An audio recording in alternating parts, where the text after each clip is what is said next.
Hello மக்களே, IRCTC Indian railway catering and tourism corporation limited south ஜோனில் இப்போ job recruitment வந்து அனௌன்ஸ் பண்ணியிருக்காங்க. டோட்டல் நம்பர் ஆஃப் போஸ்ட் பார்த்திங்கன்னா 84 அண்டு ஜாபோட நேம் பார்த்திங்கன்னா ஹாஸ்பிட்டாலிட்டி மானிட்டர். இந்த ஜாபோட நேச்சர் பார்த்திங்கன்னா இந்த இந்தியன் ரயில்வேஸில் ஃபுட்டோட குவாலிட்டி எந்தளவு இருக்குது அதை செக் பண்ணணும். அண்டு க்ளீனஸ் எந்தளவு க்ளீனாக இருக்குது அந்த டிபார்ட்மெண்ட் அதை பார்க்கணும். அப்புறம் ஸ்டாஃபுங்களை வந்து மெயின்டைன் பண்ணணும். யாராச்சும் கெஸ்ட்டு வந்து அவங்கள பார்க்கணும். இந்த மாதிரி ஓவரால் மேனேஜ்மெண்ட், இந்த ஹாஸ்பிட்டாலிட்டி மேனேஜ்மெண்ட் தான் நம்ம வந்து பார்க்க போகிறோம். இதுதான் ஜாபோட நேச்சர்.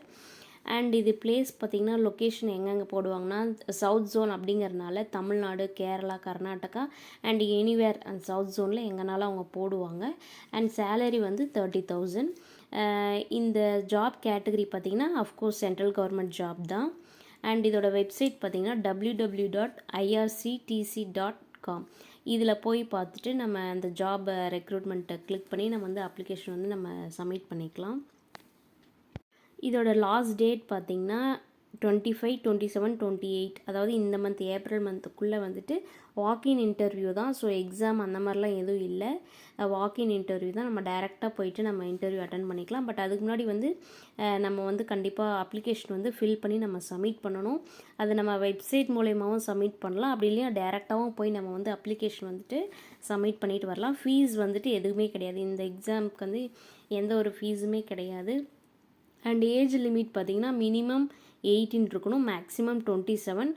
அண்ட் ஏஜ் ரிலாக்ஸேஷனும் இருக்குது. இந்த எஸ்சி எஸ்டிக்கு ஒரு 5 இயர்ஸ் கொடுத்துருக்காங்க, ஓபிசிக்கு 3 இயர்ஸ் கொடுத்துருக்காங்க, பிடபிள்யூபிடி அவங்களுக்கு வந்து ஒரு 10 இயர்ஸ் கொடுத்துருக்காங்க. ஸோ மினிமம் 18, மேக்ஸிமம் 27 ப்ளஸ் இந்த ஏஜ் ரிலாக்ஸேஷன் அந்த கேட்டகரி தகுந்த மாதிரி நம்ம பார்த்துக்கலாம். அண்ட் எஜுகேஷன் குவாலிஃபிகேஷன் வந்து இது மெயினாக ரோல் ஆகுது. என்னென்னு பார்த்திங்கன்னா பிஎஸ்சியில் நம்ம ஹாஸ்பிட்டாலிட்டி அண்ட் ஹோட்டல் அட்மினிஸ்ட்ரேஷன் முடிச்சிருக்கணும். அண்டு பிஎஸ்சியில் hotel management and catering science இது முடிச்சிருக்கணும். அப்படி இல்லைனா BBA, MBA in culinary arts அதை ஃபினிஷ் பண்ணி வச்சுருக்கணும். அண்டு பார்த்திங்கன்னா எம்பிஏல டூரிசம் அண்ட் ஹோட்டல் மேனேஜ்மெண்ட் இந்த மாதிரி எஜுகேஷன் குவாலிஃபிகேஷன் நம்மக்கிட்ட இருந்ததுன்னா கண்டிப்பாக வந்து இந்த எக்ஸாமுக்கு வந்துட்டு டெஃபினட்டாக நம்ம அப்ளை பண்ணலாம். அண்ட் எக்ஸ்பீரியன்ஸ் கூட இதுக்கு தேவையில்லை, ஃப்ரெஷராக இருந்தாலும் ஓகே தான். ஸோ இந்த ஹோட்டல் மேனேஜ்மெண்ட், ஹாஸ்பிட்டாலிட்டி இது ரிலேட்டடாக நம்ம டிகிரி முடிச்சு வச்சுருந்தோம்னா கண்டிப்பாக நம்ம வந்து அப்ளை பண்ணலாம். அண்ட் செலெக்ஷன் ப்ராசஸ் பார்த்திங்கன்னா அப்ளிகேஷன் ஆஃப்லைன் ஆர் ஆன்லைன் டேரெக்டாக போய் எப்படியோ ஒன்று நம்ம வந்து அப்ளை பண்ணிடணும். அண்ட் டாக்குமெண்ட் வந்து வெரிஃபிகேஷன் பண்ணுவாங்க. அண்ட் பர்சனல் இன்டர்வியூ வைப்பாங்க. அப்புறம் மெரிட் லிஸ்ட் அப்படிலாம் ரிசர்வ்டு பேனல் அவங்க ப்ரிப்ரேஷன் பண்ணி வச்சுருப்பாங்க இல்லையா, அதுலேருந்து கூட செலக்ட் பண்ணுவாங்க. ஸோ மற்றபடி எந்த ஒரு ரிட்டன் எக்ஸாம் அந்த மாதிரிலாம் எதுவுமே இல்லை, ஜஸ்ட்டு பர்சனல் இன்டர்வியூ மட்டும்தான் இருக்குது. அண்டு சேலரி போக அடிஷ்னல் அலோவன்ஸும் கொடுக்குறாங்க. டெய்லி அலோவன்ஸ் பார்த்திங்கன்னா 350 அண்ட் லாட்ஜிங் சார்ஜ் அது வந்து 240 கொடுத்துருக்காங்க. அண்டு ஹாலிடே அலோவன்ஸ் பார்த்திங்கன்னா 384 ப்ளஸ் மெடிக்கல் இன்சூரன்ஸ் அந்த மாதிரியும் சொல்லி அவங்க தராங்க. அண்டு இன்டர்வியூட அட்ரஸ் பார்த்திங்கன்னா சென்னை தான்.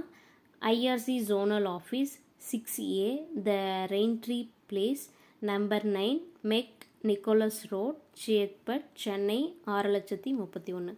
இதுதான் அந்த இன்டர்வியூட அட்ரஸ். கண்டிப்பாக இது நீங்கள் வந்து ஒரு மிகப்பெரிய ஆப்பர்ச்சுனிட்டி தான். ஏன்னா 84 வேக்கண்ட் இருக்குது, அதுவும் சென்ட்ரல் கவர்மெண்ட் ஜாப். இது கண்டிப்பாக சக்ஸஸ்ஃபுல்லாக நம்ம ஜாப் கிடச்சிச்சின்னா இதை வச்சு நம்ம வேறு லெவலில் நம்ம கெரியரை கண்டிப்பாக கொண்டு போகலாம். அதுக்கான ஆப்பர்ச்சுனிட்டி இருக்குது. ஏன்னா சென்னையில் ஜாபும் இருக்கனால அதை வச்சு நம்ம இன்னும் மேலும் வந்து நம்ம டெவலப் ஆகிறதுக்கு ரொம்பவே யூஸ்ஃபுல்லாக இருக்கும். அண்ட் இந்த வீடியோ உங்களுக்கு பிடிச்சிருந்தா கண்டிப்பாக லைக் பண்ணிவிடுங்க. அண்ட் இது வரைக்கும் நீங்கள் சப்ஸ்கிரைப் பண்ணாமல் இருந்தால் மறக்காமல் சப்ஸ்கிரைப் பண்ணிவிடுங்க.